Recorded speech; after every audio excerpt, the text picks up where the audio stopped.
सर्वप्रथम मैं धन्यवाद करना चाहती हूँ आदरणीय मनीष दीक्षित जी का और ब्रजेश पाठक जी का, हिमांशु दुबे जी का।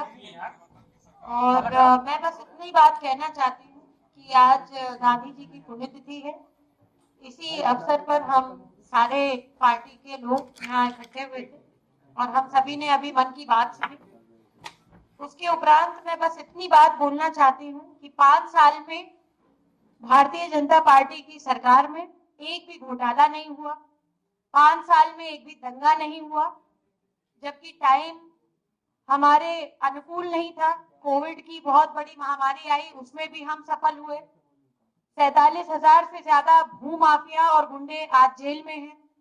2000 करोड़ की अवैध संपत्तियों पर जिस तरह से आदरणीय यशस्वी मुख्यमंत्री श्री योगी आदित्यनाथ जी ने जिस तरह से कार्रवाई करी है, वो भी बहुत सराहनीय है। और युवाओं, नौजवानों को बिना सिफारिश जो नौकरियां मिली हैं, आज यूपी में कम से कम 39 से ज्यादा मेडिकल कॉलेज हो गए हैं। मैं एक बात और कहना चाहती हूं कि कितने सारे गरीब जो आयुष्मान और स्वास्थ्य रक्षा कवच की योजनाओं से लाभान्वित हुए हैं। 5 साल में करीबन 2.5 करोड़ शौचालय बने हैं, 43 लाख लोगों को पक्का घर मिला है, 2 करोड़ गैस कनेक्शन, 15 करोड़ लोगों को डबल राशन मुफ्त मिल रहा है और करीबन 1.5 करोड़ लोगों को बिजली कनेक्शन मिला है। ये हमारी सरकार की कुछ उपलब्धियां हैं। विशेषता मुझे ये भी बात कहनी है कि बहू बेटियां और उनकी सुरक्षा को लेकर के माननीय यशस्वी प्रधानमंत्री श्री नरेंद्र मोदी जी और हमारे प्रदेश के मुख्यमंत्री श्री योगी आदित्यनाथ जी हमेशा बहुत चिंतन करते हैं और उनके लिए जितनी भी विमेन एम्पावरमेंट की स्कीम्स चल रही हैं, ना इससे पहले कभी थी और ना ही उनका इम्प्लीमेंटेशन इतनी अच्छी तरीके से हुआ है। अपराधी पलायन कर गए हैं क्योंकि यूपी में बीजेपी की सरकार है और गुंडा राज, भ्रष्टाचार, दंगा राज से मुक्त प्रदेश भाजपा की सरकार में है। मैं एक बहुत इंपॉर्टेंट पॉइंट के बारे में भी आपसे चर्चा करना चाहती हूं कि आजकल कांग्रेस पार्टी ये बोलती है कि बेटी हूं और लड़ सकती हूं, लड़की हूं लड़ सकती हूं। मैं पूछना चाहती हूं, ये एक बहुत फेमस आर्टिकल है अभी, कि पंजाब में क्या बेटियां नहीं है, लड़कियां नहीं है? और वहां पे किसी आर्टिकल में लिखा हुआ है कि उनकी प्रदेश की महिला अध्यक्ष बलवीर रानी सोढी, उन्होंने कहा कि पार्टी में किस तरह से महिलाओं को नजरअंदाज किया गया, एक टिकट नहीं दी गई। तो क्या सिर्फ चुनावी, क्योंकि यहाँ पर संग्राम है इसलिए कांग्रेस को ये याद आ रहा है कि यहाँ पर लड़की हूं लड़ सकती हूं? और मैं तो ये भी कहूंगी कि हमारा पड़ोसी जो उत्तराखंड है, उसकी जो महिला मोर्चा की अध्यक्ष है, वो भी आज हमारी भारतीय जनता पार्टी में आई है क्योंकि वो भी वहां प्रताड़ित महसूस कर रही थी। तो इस तरीके की जो राजनीति है कि सिर्फ प्रियंका जी जो सिर्फ स्लोगन दे देती हैं, करना नहीं है कुछ, स्लोगन की राजनीति करनी है। तो स्लोगन की राजनीति से कुछ नहीं होगा। उससे हाँ हो सकता है आप जैसे अच्छे मीडिया भाइयों का कवरेज जरूर मिल जाए, पर देश जानता है कि विकास कौन कर रहा है। विकास सिर्फ मोदी जी के नेतृत्व में और आदरणीय योगी जी के नेतृत्व में उत्तर प्रदेश में हुआ है, दिख रहा है, होगा और 2022 में भारतीय जनता पार्टी दोबारा पूर्ण बहुमत से फिर से सरकार बनाएगी। जय हिंद, जय भारत।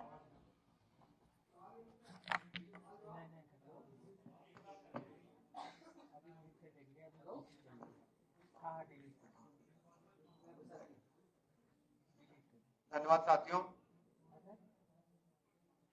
सबसे पहले आप सभी का आभार, हम सब पुनः इकट्ठा हुए और लोकतंत्र का तकाजा यही कि हम लगातार आपसे बात करते रहें, अपने दिल की बात रखते रहें, मन की बात रखते रहें और आप हमें हमारे बारे में भी बताते रहे कि हमें क्या आगे और करना है।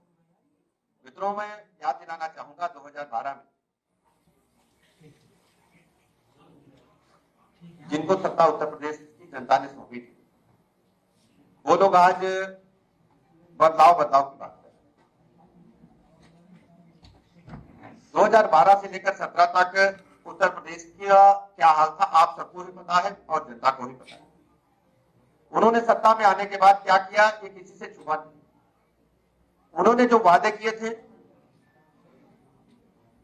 उसको कचरे में डाल दिया और कहानी बदलाव की नहीं लिखी, उत्तर प्रदेश को बदनाम करने की लिखी, उत्तर प्रदेश के संसाधनों को लूट करने की कहानी लिखी और कहानी लिखी युवाओं को, नौजवानों को जो नौकरियां मिलनी थी उनकी लूट की कहानी लिखी। आप सबको याद है उत्तर प्रदेश का जो लोक सेवा आयोग है वो प्रयागराज में स्थित है। उस समय के छात्रों ने लोक सेवा आयोग को नाम बदल दिया था और उसके लोक सेवा के आगे लोक हटा करके एक विशेष नाम लिख दिया गया। किसी से छुपा नहीं, आप सबको याद है, मीडिया फुटेज आप निकालोगे मिल जाएगा। मतलब नौजवानों को एग्जाम के नाम पर उनकी प्रतिभा से खिलवाड़ किया गया, पैसे लेकर खुलेआम बड़े बड़े पदों पर भर्ती की गई और सूची निकलती थी तो लगता था एक ही गांव के लोग हैं, एक विशेष दफा पात्र लोग हैं और उनसे भी पैसे की लूट की गई, दोहन किया गया। हद तो तब हो गई जब कैबिनेट में उन्होंने बलात्कारी को कैबिनेट का ओहदा देने का काम किया। आपसे छुपा नहीं है। 15 दिन पहले उसे बर्खास्त किया, 15 दिन बाद फिर उसे कैबिनेट का दर्जा दिया, पहले राज्य मंत्री से बर्खास्त किया। और घोटालों की जहां तक बात है, एक लंबी फेरिस्त घोटालों की उत्तर प्रदेश में समाजवादी पार्टी के शासनकाल में हुई थी। खनन घोटाला किसी से छुपा नहीं, उसके अभियुक्त आज तक जेल में है। पेंशन घोटाला किसी से छुपा नहीं है। छात्रवृत्ति घोटाला किसी से छुपा नहीं है। राशन घोटाला हुआ जो गरीबों का अन्न है, गरीबों का राशन है। लैपटॉप घोटाला हुआ, कितने लैपटॉप आए थे, कितने बटे और उनमें कितना पेमेंट हुआ। पूरी तरह से भ्रष्टाचार, सरकारी संसाधनों को, जनता के पैसे को लूटा गया। शुल्क प्रतिपूर्ति घोटाला, आप जानते हैं कि जो हमारे SC ST समाज के भाई हैं, जो OBC समाज के हमारे स्टूडेंट्स हैं, उनको हमारी सरकार शुल्क प्रतिपूर्ति करती है। फर्जी नामों से पैसे निकाले गए। SC ST OBC के नाम से करोड़ों रुपए डकार करके सरकारी संरक्षण में इन लोगों ने खुलेआम लूट करने का काम किया। कन्या विद्याधन घोटाला, उसके नाम पर करोड़ों रुपए लूटे गए, किसी से छुपा नहीं। हद तो तब हो गई जब लखनऊ जो राजधानी है प्रदेश की, गंगा को हम मां मानते हैं और गोमती को भी उसी तरह मां गंगा की तरह ही हम लोग पूछते हैं लखनऊ के लोग। पूरी गोमती नदी को डिस्टर्ब करने का प्रयास किया गया। पूरी तरह से रिवर फ्रंट घोटाला आज सुर्खियों में है। आप जानते हैं कि कार्रवाई प्रचलित है। अरबों रुपए की लूट हुई, पैसे कहां गए किसी को आज पता नहीं है। और हद तो तब हो गई, पूरे हिंदुस्तान में आज कोई व्यक्ति अगर चाहता है कि कहीं अपना घर बनाना चाहता है, आशियाना बनाना चाहता है, तो बेस्ट डेस्टिनेशन मानता है नोएडा को। और उत्तर प्रदेश की नाक है नोएडा। नोएडा अथॉरिटी को गिरवी रखने का काम तत्कालीन सरकार के लोगों ने किया था। और कौन लूट रहा था किसी से उत्तर प्रदेश की जनता से छुपा नहीं, और मीडिया के हमारे मित्र जानते हैं।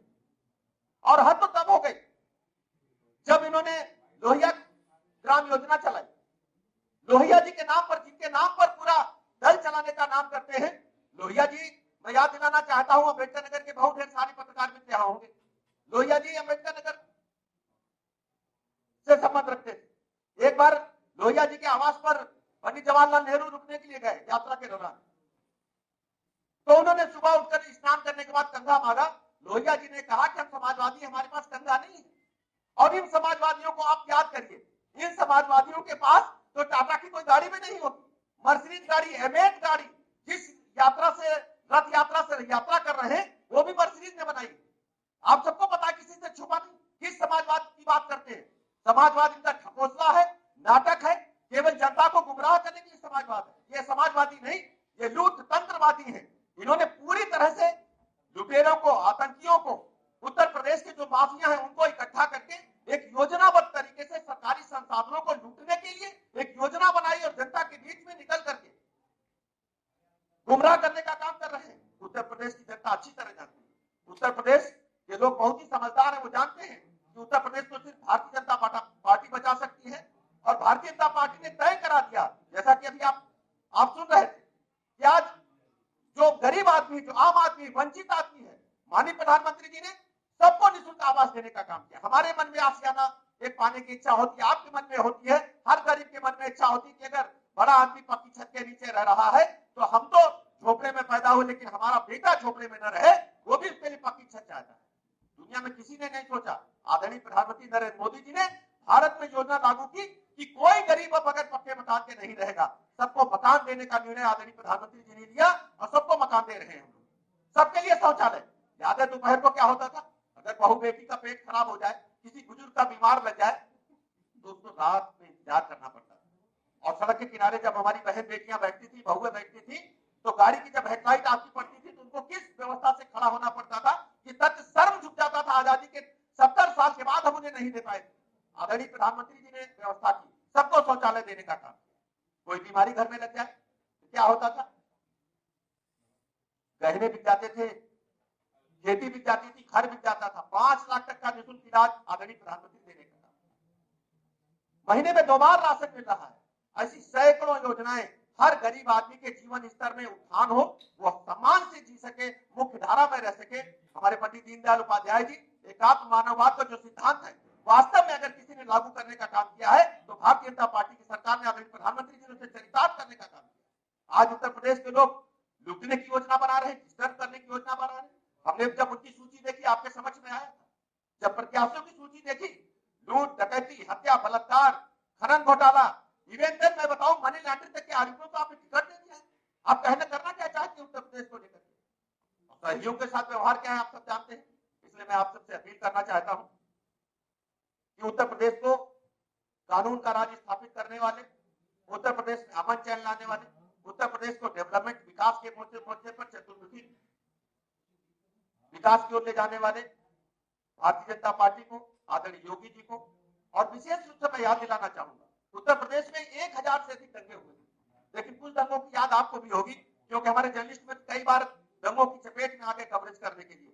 मुजफ्फरनगर दंगा पूरी दुनिया में फेमस हुआ था, सहारनपुर दंगा किसी से छिपा नहीं है, मथुरा में भी दंगा हो गया और मऊ में भी दंगा हुआ था। और लखनऊ की सड़कों पर क्या हुआ था, आप लोगों लखनऊ के रिपोर्टर जानते हैं। 1000 से अधिक लोग हाथों में कांटा, बल्लम, लाठी लेकर के और हजरगंज चौराहे तक आ गए थे, किसी से छुपा नहीं। और समाजवादी पार्टी के लोग सरकार में बैठ करके तालियां बजाने का काम करने के लिए हमारा चेहरा सर से मुझे राजधानी में तांडव हो रहा है। इसलिए मैं मित्रों आपसे अपील करना चाहता हूं, उत्तर प्रदेश के जनमानस को हमारी बातें पहुंचाएं और उत्तर प्रदेश में अमन चैन कायम रखने के लिए, कानून का राज स्थापित करने के लिए, विकास के हर मोर्चे पर बहुत तेजी के साथ बढ़ने वाला प्रदेश बनाने के लिए कमल फूल के आगे बटन दबा करके हमें ऐतिहासिक मतों से सभी प्रत्याशियों को जिताने के लिए अपील हमारे प्रदेश की जनता तक पहुंचाएं और हमें पुराना आंकड़ा 300 पार दिलाएं, प्रचंड बहुमत की सरकार बनाएं। बहुत बहुत आभार, अभिनंदन आपका।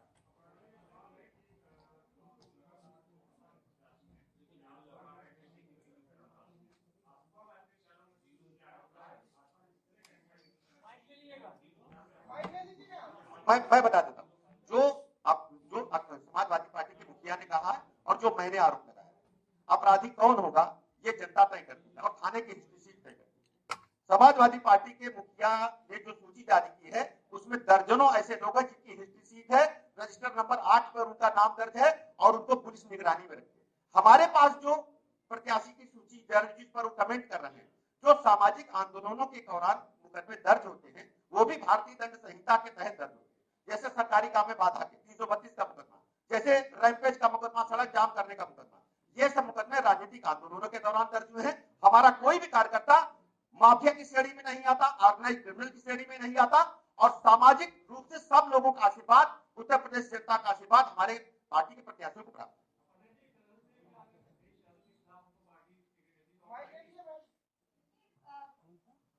पार्टी में बहुत सूझबूझ रखने वाले लोग हैं और इस तरीके की बात आप लोगों के मन में क्यों आ रही है ये मुझे नहीं पता, पर हमारी पार्टी में एक संगठित रूप से डिसाइड होता है कि कौन चुनाव लड़ेगा, कौन चुनाव नहीं लड़ेगा। अभी जिस भूमिका में हूँ मैं आपको उसी चीज का उत्तर दे सकती हूँ और अभी मैं यहाँ पे जिन मुद्दों को उठाने आई हूँ मैं उसी बात पे बात करूँ। मैंने विनोद जी कोई इस तरीके की बात नहीं कही थी। आप खुद ध्यान से सुन लीजिए। जी, क्या कह रहे हैं आप? ठीक है, हर विरोधी इसी तरह से बयानबाजी करते रहेंगे तो क्या उनके बयान हम लोग जो है सीरियस ले लें क्या? अभी आपको पाठक जी ने उत्तर दिए। एक बात मैं और बता दूं कि अभी आप लोग हमें पूछेंगे घंटे बाद, आप सभी को फिर हमारे पास कुछ पूछने के लिए आना पड़ेगा। तो मेरे पास सूचना आगे, मैं जवाब पहले ही दे रहा हूँ। कानपुर में एक दलित कार्यकर्ता को, दलित व्यक्ति को पूरी तरह से पीटा गया है और वो समाजवादी पार्टी के लोगों ने पीटा है। बहुत ही दुखद घटना है। अभी तक ये ऐसे लोगों को सड़क पर तांडव कर रहे थे, प्रेस पर हमला कर रहे थे। अभी कल की घटना प्रेस वाले को पीटा गया, किसी से छुपा नहीं। आज कानपुर के अखबारों में छपा है कि दलित बुजुर्ग को पीटा गया। मैं इसकी वो घोर निंदा करता हूँ, कार्रवाई की मांग करता हूँ। निर्वाचन आयोग से कहता हूँ, ऐसे दलित समाज को पीटने वाले को बहिष्कृत करने का काम करें, उनके खिलाफ कड़ी कार्रवाई करें। और मैं भरोसा दिलाता हूँ दलित समाज को कि भारतीय जनता पार्टी उनके साथ कंधे से कंधा मिलाकर खड़ी होगी। उनकी सम्मान की रक्षा करने के लिए हम लोग सड़कों पर निकलने से पीछे भी नहीं हटेंगे। और भारतीय जनता पार्टी चुनाव के बाद, क्योंकि अभी हम जाएंगे तो एक नया वितंडा खड़ा होगा, चुनाव के बाद हम दलित के घर जाएंगे, उसका सम्मान करेंगे और जिन लोगों ने पीटा होगा उसके खिलाफ कड़ी से कड़ी कार्रवाई करेंगे।